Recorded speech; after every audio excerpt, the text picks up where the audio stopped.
সকলেই জানেন যে বিগত কয়েকদিন আগে এখানে আরজি কর হসপিটালে একটা দুর্ঘটনা ঘটেছে। একজন মহিলা, তার সাথে খুবই নির্মমতার সাথে অত্যাচার করা হয়েছে। এবং আমি সকালে আজকে সোশ্যালেও পোস্ট করেছিলাম, আবারও বলছি যে আগামী আর কিছুক্ষণ পরে স্বাধীনতা দিবসে আমরা পা দেব, কিন্তু মাঝে মাঝে এরকম ঘটনা যখন ঘটে তখন মনে হয় আমরা সত্যি কি স্বাধীন হয়েছি।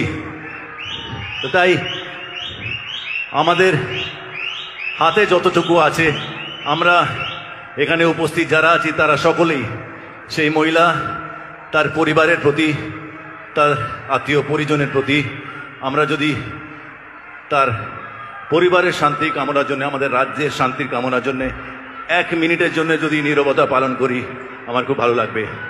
সবাই আমরা 1 মিনিটের জন্য, thank you very much, thank you. আমরা 1 মিনিট নীরবতা পালন করছি, একটু টাইম দেখে নিও প্লিজ।